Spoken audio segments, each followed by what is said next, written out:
indi ay laaj di xaar 2026 tontu ci waaye ñun ñuy profiter ci plateau bi ngir rek poser yenn questions yi ñi fi nekk mais dellu si waat ba tey ci atum 2025 alors may jublu ci monsieur Faye oui li ma la bëgg a laaj rek mooy ci wàllu politique tey jii boo waroon a qualifier atum 2025 lan ngay wax rupture transition wala continuité. Voilà, merci Ourey. Loolu dana ma neex lool ma tontu si parce que nit moom soo xëyee dund ba ngoon jot bala ngay tëdd war nga évaluer li nga dund si journée bi at bi itam noonu la nit soo dundee de janvier au mois de décembre dafay di yoon nga évaluer li nga dund lan la. Alors li ñu dund fii nag ci Sénégal pendant l'année 2025 man li ma ci mën a retenir mooy que c'était une année très riche c'était une année aussi de progrès yokkute rupture transition ou continuité rupture dafa am et dans le progrès c'est-à-dire avancement boo xam ne dafa wuute ak li fi doon amoon loolu mooy une rupture dans le progrès. Alors pourquoi j'ai dit une rupture parce que Sénégal ku ko xamoon démb tout récemment un passé très très récent war nga xam ne ci doxalinam lu bari changé loolu rek man moo tax souvent dama naan su fi yemoon sax mu neex parce que personne n'ignore ce que Macky Sall a fait personne ne peut dire Macky n'a rien fait du point de vue des infrastructures Ablaye Wade mieux mais là où il n'avait pas fait ñoom fi ñu tële woon mooy fii Pastef tàmbale mooy jubbanti googu nag moo tax ma ne le bilan est positif parce que implanté nañ le logiciel nit ñi xam nañu ne man suñu ma nommé directeur dem war naa wuutale alalu direction bi ak sama alalu bopp suñu ma nommé ministre war naa wuutale alalu ministère bi ak sama alalu bopp loolu nag régime su tàmbalee si loolu alors mën nañu considérer sans risque de se tromper qu'effectivement il y a la rupture. D'accord. Il y a la rupture. D'accord. Alors monsieur Maïga je rappelle que yow République des valeurs nga bokk est-ce que yow jàpp nga ne 2025 attentes yi ñu amoon yëpp ci li nga xamante ne ni ñooy waa Pastef bi ñu leen di fal répondre nañ ci parce que 2024 mën nañu considérer ne encore ñu ngi doon soog a yegg si mais 2025 nekk seen deuxième année d'exercice du pouvoir est-ce que li ñu doon xaar yëpp wuy si nañ ñu ci. Très bonne question Rey bon. Comment déggee monsieur Faye muy dégg muy wax waxu progrès bon je pense que loolu sénégalais yi tey boo jëloon Rey sa micro nga génn je vous invite à faire un micro total peut-être que sénégalais dañ la wax na est-ce que on parle de progrès parce que tey je pense que képp kuy sénégalais xam na ni tey jii liñ doon xaar tey ci régime bi mais nekkut rupture bi ñu doon prôné changement systémique ak toutes ces promesses nga xam ne moo taxoon tey jii sénégalais yi fal leen à 54% mais tey c'est la déception totale. Pourquoi? Moi je parle en connaissance de cause ñun nous sommes des acteurs politiques dañuy dem à la rencontre des populations. De ce coup et les populations que nous avons rencontrées et plus particulièrement pour les Sénégalais lambda mais des gens qui ont voté pour le PASTEF qui étaient des militants du PASTEF la quasi-totalité yi ñu rencontré lan la ñuy wax nous regrettons dañuy rëccu dañoo juum bu démb doon tey ils n'allaient pas voter pour ce régime c'est le même discours qu'on entend tout le temps bu duggee ci clando man des fois je m'amuse dugg ci transport en commun yi je jaxasoo population bi mais tout le monde se plaint à tous les niveaux. Et lan la ñuy évoquer comme raison. Bon li ñuy évoquer comme raison mooy li njëkk a tax tey sénégalais yi à 54% ñu voté leen parce que dafa am loo xam ne dañ leen ko jaayoon te li leen jaayoon sénégalais jënd ko mais gisuñu ko xam nga ce qu'on appelle en droit les sénégalais ont été abusés ce qu'on appelle un dol c'est une cause de rupture de confiance donc rupture de confiance bi moo dagg fu mu nekk nii pas plus de contrat parce que li ñu jaayoon tey jii mooy par exemple damay jël benn exemple bu banal les fonds politiques par exemple dawoon nañ ne que c'est des fonds yoo xam ne dafa xaram et que bés bu ñu faloo donc fonds yooyu dañ koy supprimer am na wala amul est-ce que supprimer nañ ko. Thierno Alassane Sall dernièrement interpellé na si le premier ministre Ousmane Sonko mais li gën a doy waar sax te keroog sax mi ngi ko doon wax amoon na benn séminaire bu ñu amoon il y a même pas 3 jours 4 jours mu dellu si loolu mu ne c'est pas normal un premier ministre qui se dédie mu wax loo xam ne ñëpp dégg ko mu ne fonds yi dafa xaram ñu koy rappeler mun a musu ko wax et Thierno en tant que parlementaire n'a pas eu la possibilité sax ñëw di la apporter la réplique mu nekk loo xam ne dañ koy ñaawlu au niveau des réformes au niveau de l'Assemblée nationale ñoom ñoo fi ne woon bu ñu faloo cette fameuse loi d'amnistie bi nga xam ne tey jii loolu ñu jaayoon Sénégalais yi il y a plus de 80 jeunes morts des gens qui sont morts waxuma la yàqu-yàqu yi ñi nga xam ne ci la ñu perte seen liggéey ak seen lépp ñoom ñoo fi jaayoon Sénégalais yi ne bés bu ñu faloo dinañ abroger cette loi là mais anamu on parle de interprétation waxuñu woon interprétation de loolu ñu jaayoon Sénégalais yi abrogation ñu def mbir mi ñu leeral ko comme ñun au niveau de la République des valeurs Thierno sax li mu diggaale woon ak askan def na ko parce que bu ñëwee dafa introduire une proposition de loi pour ñu abroger loi bi mais ñoom ñi nga xam ne ñoo fi ne woon dañuy abroger ñoom ñoo ko xeex ñu ne du fi dal ils ont considéré sa proposition comme yaa ngi dégg irrecevable il évoqué ay motifs yoo xam ne taxawul ñoom ñoo fi ne woon bés bu ñu faloo ils vont voter une loi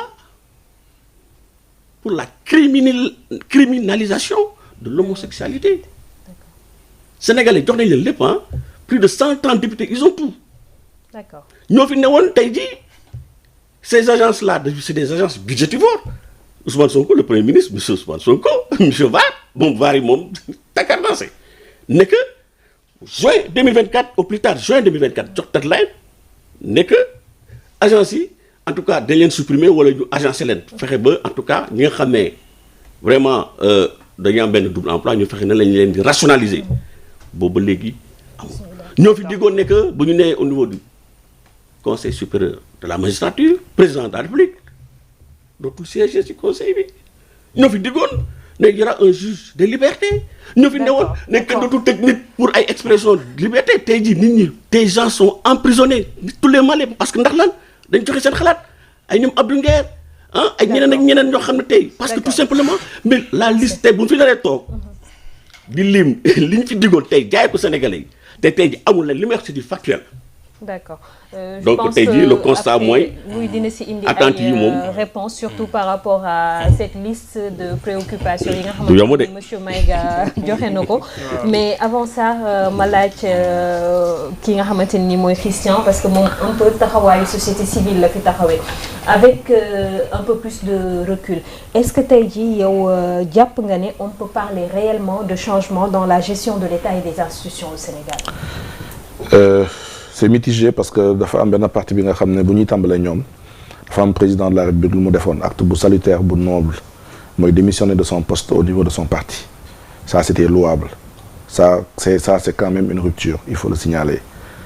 mu am aussi une autre action bi nga xam ne def nañ ko mooy le choix dans le gouvernement ou dans les directions de beaucoup de jeunes ça c'est quelque chose par rapport aux autres gouvernements qui sont passés on peut signaler ça comme une rupture mais à côté de cela yooyu tamit dafa am li nga xam ne dafa amoon ay promesses de campagne des professions de foi et sur la base de ces professions de foi les Sénégalais de jox nopp Pastef jox bopp Pastef fal leen 54% de manière inédite maanaam li ñu leen fale mosuñu ko fal président maanaam premier tour nga gagné parti au pouvoir parce qu'il y avait un espoir suñu rappelé au 2016 dañoo demoon ñoom ci campagne référendum wax ak Sénégalais yi ne leen président Macky Sall dafa bëgg daganal góor jigéen bokk na ci lu tax lu fragiliser Macky Sall depuis 2016 tey ñoom ñoo ko doon porté loolu dafa am li nga xam ne tey suñu demee falu ñoom ñu promettre ko nañ ko war a appliquer ça c'est une profession de foi non appliquée. Deuxième cas de figure il y avait des événements malheureux yi am fii Sénégal 2021-2024 et ils nous avaient tous dit que ñoom ils n'étaient pas pour la loi d'amnistie que suñu faloo dañ koy abroger mais quand on voit des lois interprétatives cela veut dire que tu veux interpréter une loi suivant tes intérêts suivant toi tes ressentis pour man loolu aussi c'est pas une rupture voilà il faudrait benn instant qu'il abroge la loi d'amnistie dans son intégralité pour que la lumière soit faite ñu xam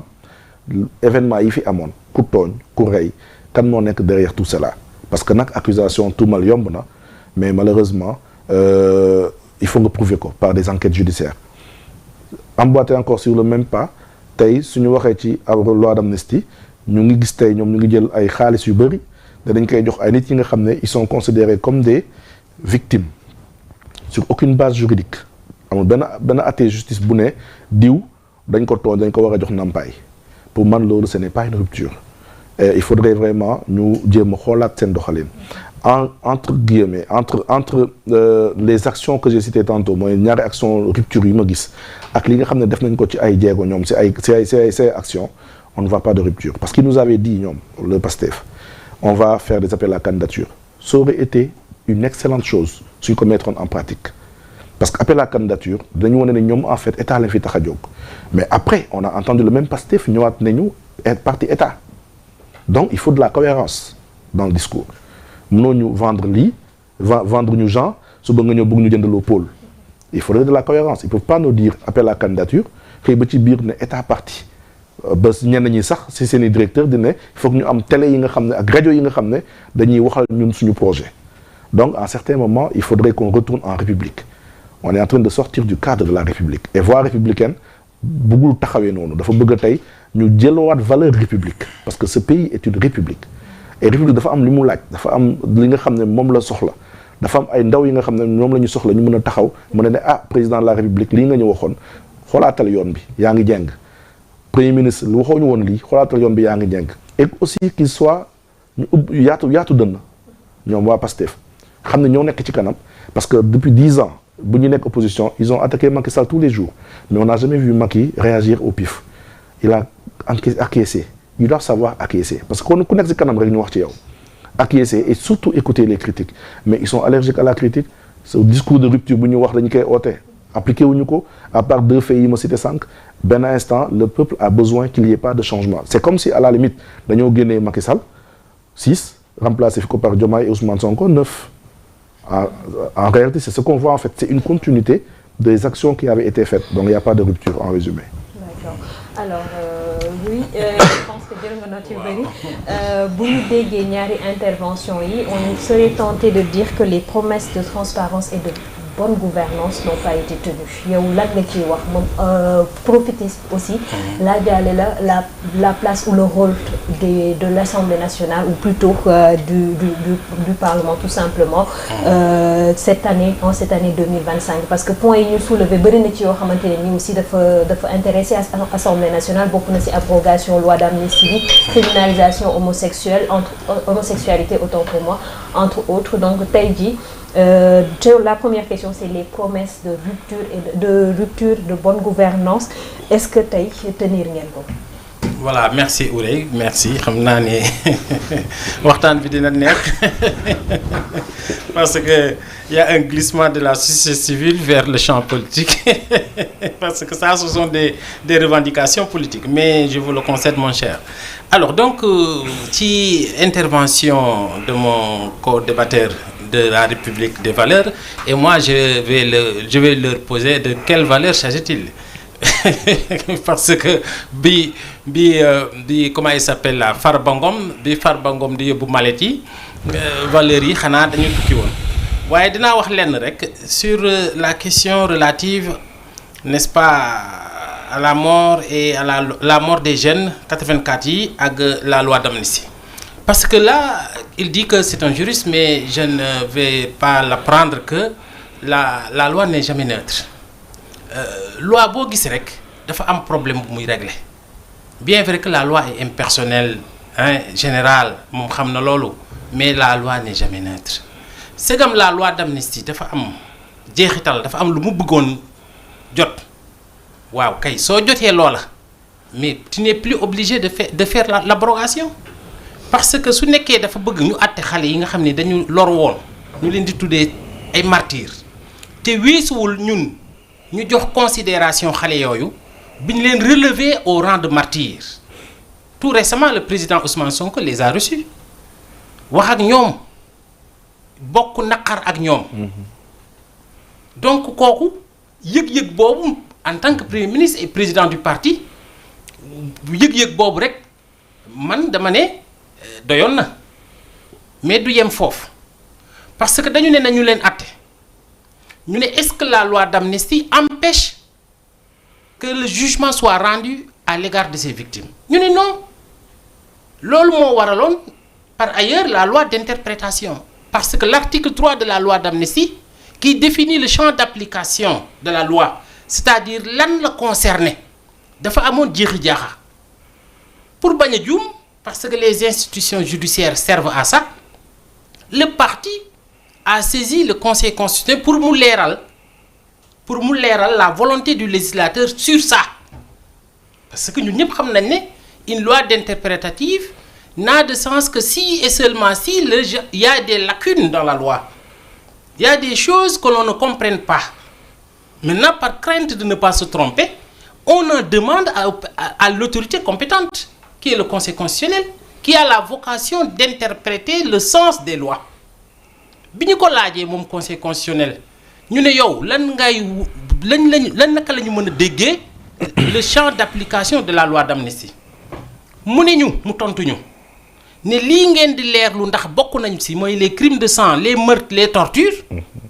sont en dehors du champ d'application de la loi d'amnistie qu'est-ce que cela veut dire cela veut dire que loolu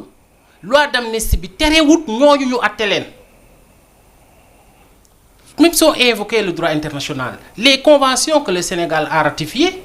permettent à ce que la torture les crimes de sang ñu dindi leen sur la loi d'amnistie donc loolu su nekkee ñun dañu bëggoon ñooñu ñu àtte leen won nañ ñu naka lañ leen di mën a àttee malgré que la loi d'amnistie survive la loi d'amnistie dana fi nekk mais du tere ñu àtte leen kon kay dara ñu koy dindi looloo tax conseil constitutionnel waxoon ne c'est une loi d'interprétation sans objet parce que li nga bëgg am nga ko ba pare jaratul loi benn ñaareel ba la rationalisation des agences foofu aussi dana am benn interaction dans le rôle de l'Assemblée nationale bi nga may laaj xam nga ñoom li ñu xamul les agences n'ont pas les mêmes statuts mënuloo boole ay torchons ak ay serviettes et au niveau de la primature il y a une commission qui se charge de voir quelles sont les catégories qui peuvent être ensemble et quelles sont les catégories qui peuvent être dissociées dëgg ngeen ko Ousmane Sonko wax na ko récemment mu ne il y a une commission qui a déposé dans son bureau un pré-rapport pour étudier la faisabilité de la mise en commun des agences yi nga xam ne ñoom ñoo bokk àtte. Alors sur ça la faisabilité ngeen réfléchir leen non c'était une volonté politique. Maintenant c'est la réalité qui vous a un peu rattrapé. Non ce n'est pas une question de rattrapage.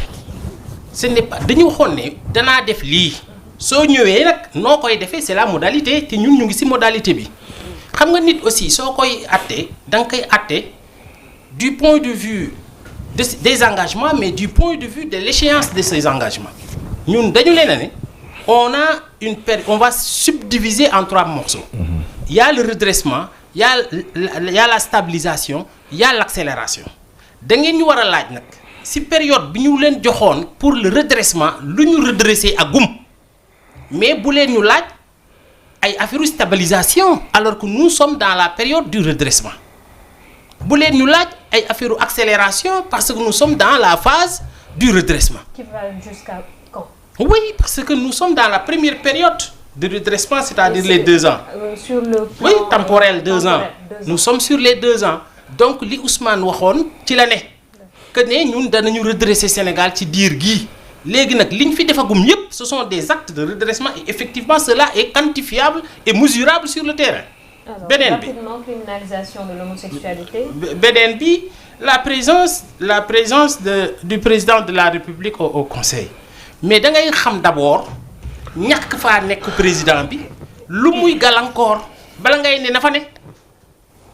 Le président de la République, sa présence dans le Haut Conseil, n'entame en rien le fonctionnement du Haut Conseil de la magistrature. Et d'ailleurs... Alors pourquoi ngeen waxoon ne dafa war a génn pour siéger au Conseil supérieur de la magistrature? Mais naturellement, ça ce sont des volontés politiques. Abdoulaye Wade l'avait dit ici, que les promesses politiques n'engagent que seul le leader, mais nous on ne le dira pas de cette façon.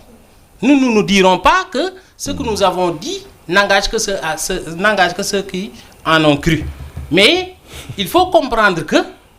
le Haut Conseil de la République, la présence du président de la République, ban jeexital li ci am nga ne nag kii mu ne fi lii lay jur mu ñàkk fee ne lii lay jur léegi nag ñun xam nañu ne la présence du président de la République dans le Haut Conseil de la magistrature, et d'ailleurs je souligne en passant que nous allons passer du Haut Conseil de la magistrature au Haut Conseil de la justice. Danañu institutionnaliser le Haut Conseil, ça ne sera plus un Haut Conseil comme il est maintenant. Pour aller plus vite, Cour de la justice, Cour de justice. Oui, on va aller vers ça. Maintenant, il y a les appels à candidature. Voilà, les appels à candidature. Mais il y a tellement d'appels à candidature, mon cher. Récemment, Fadilou Keïta, qu'est-ce qu'il a fait au niveau de la caisse des dépôts et de consignation? Il a lancé plus de 6 appels à candidature. Mais Amsatou Sow Sidibé, le poste qu'elle occupe, il l'a occupé en foi d'un appel à candidature. Mais Bobo, ça a été amené à l'Assemblée nationale. Oui. Mais aussi d'inquiéter au Nini, avant, Fadilou, il est d'abord directeur, après il fait les appels à candidature. Mais nous avons tamit direction ici, Bopom, ce serait à la suite d'appels à candidature. Non, pas toutes les directions. On n'a jamais dit que,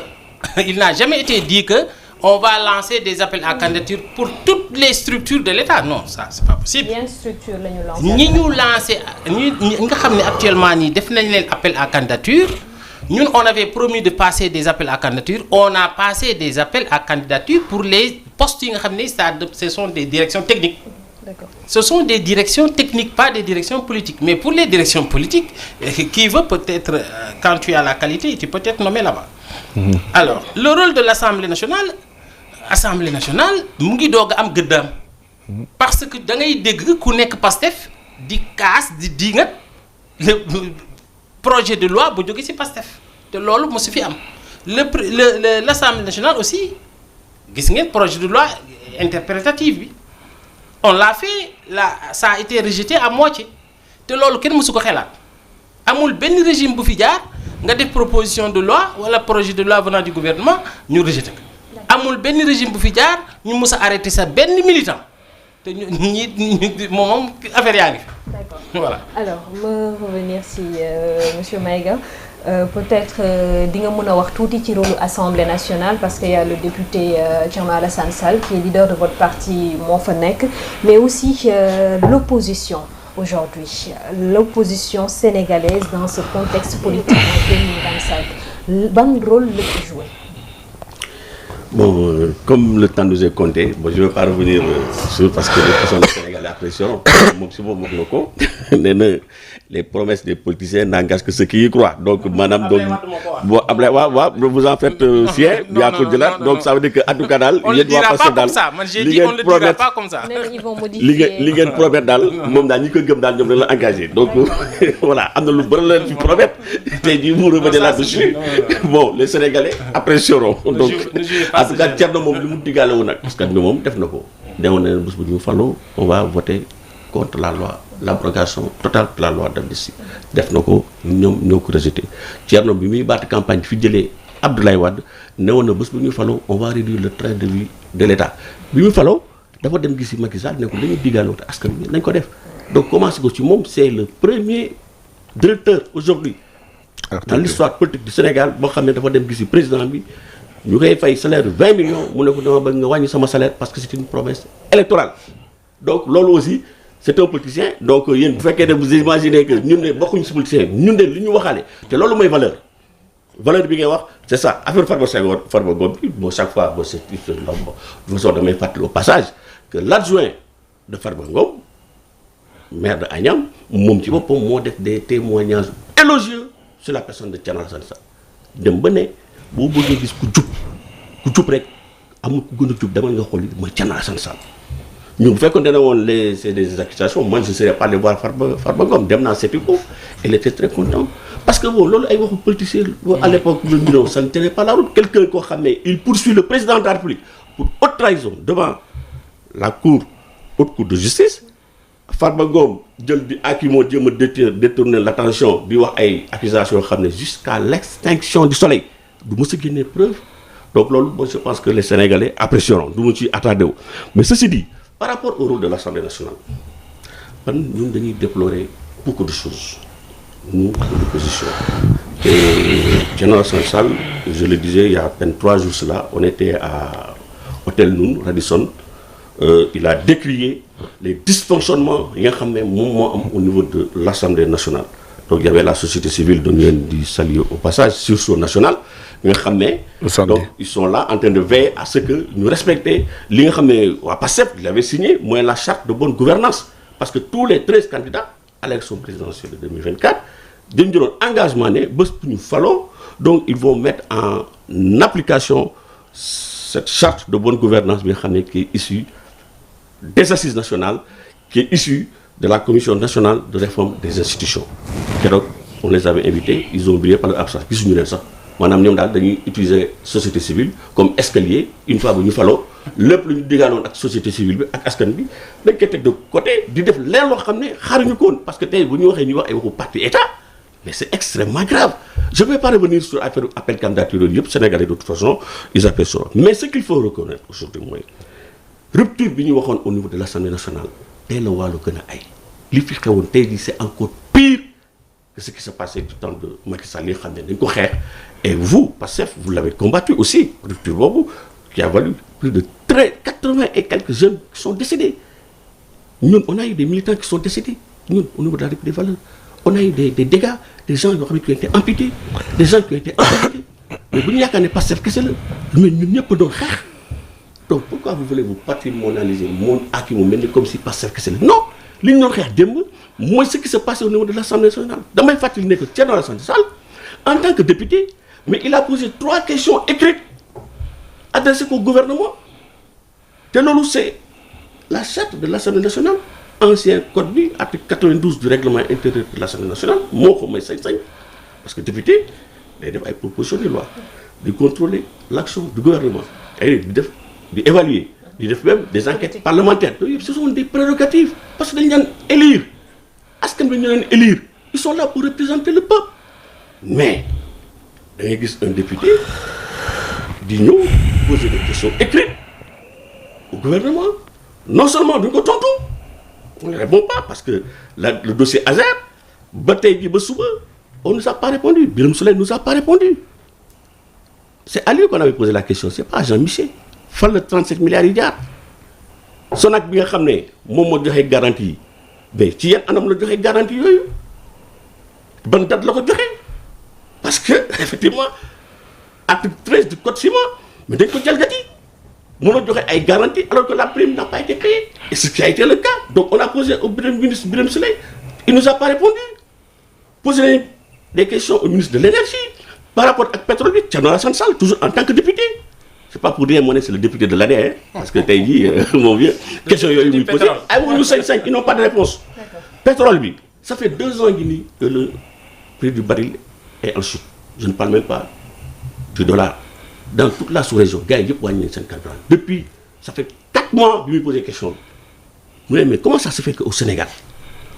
on ne réduit pas le prix du carburant alors que le prix du baril a chuté? Le dollar a connu une chute drastique dans toute la sous-région. Et moi, je ne sais pas pour gagner son pétrole qui est carburant. Il n'a pas de réponse par rapport à cela. Dans la sous-région, il y a enlèvement des prêts à des taux mal détaillés. On ne sait pas, il a posé des questions. Mais nous, mais il a joué son rôle de parlementaire. Il n'a pas eu de réponse. Et ce qui est une première des députés, nous devons boycotter l'Assemblée nationale. Mais ça veut dire qu'il faut se poser des questions. Assemblée nationale, d'abord.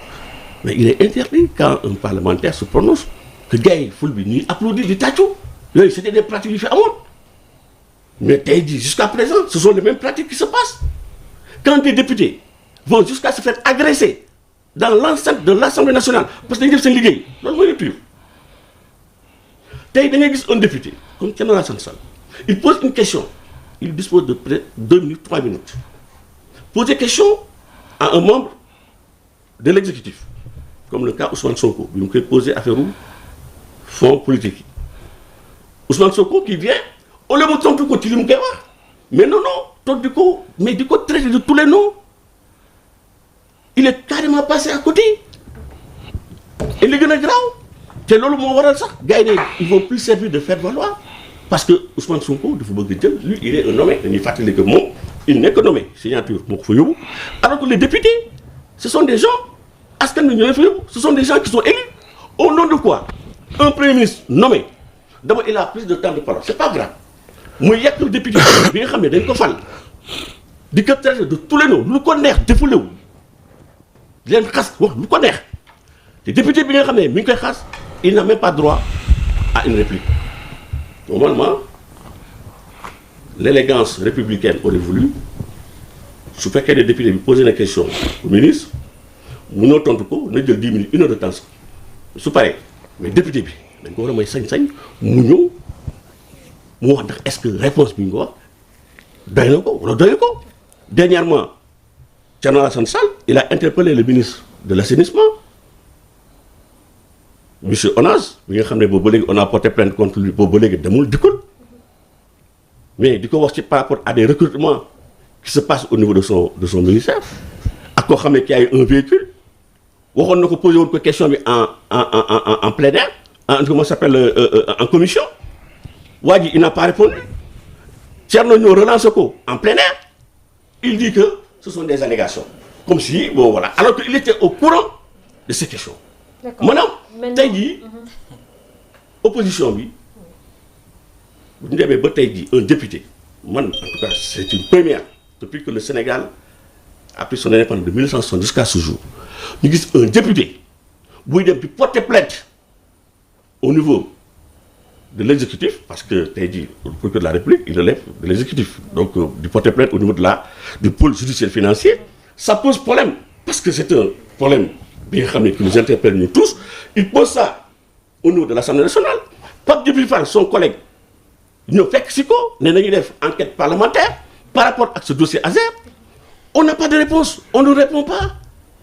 bon il est obligé dem di porter plainte un député pour porter plainte mais vous imaginez dans quel pays sommes-nous donc Assemblée nationale boobu fekk na mi ngi doon jouer son rôle pleinement un député n'a pas besoin naan mi ngi def di porter des plaintes parce que loolu waroon ko régler au niveau de l'hémicycle donc maintenant, au-delà de Thierno Alassane Sall et de l'Assemblée nationale, la question rapidement, aujourd'hui, l'opposition sénégalaise, au courant de cette année 2025, est-ce que ils sont arrivés à se réorganiser et à jouer le véritable rôle de contre-pouvoir bu nga xamante ne ni moom lañ am? Ouais, mais il y a le FDR comme tout à l'heure, hein, FDR, bon, donc on est en train de... Ouais, gars, il y a le FDR, bon, nous, on est membre de ce front. Donc am na yeneen front aussi ah bon xam nga nag aussi nag nit ki doo dévoiler sur la place publique c'est stratégie mais li ma te wër mooy gars yi waxtaan ci biir te réeroowuñu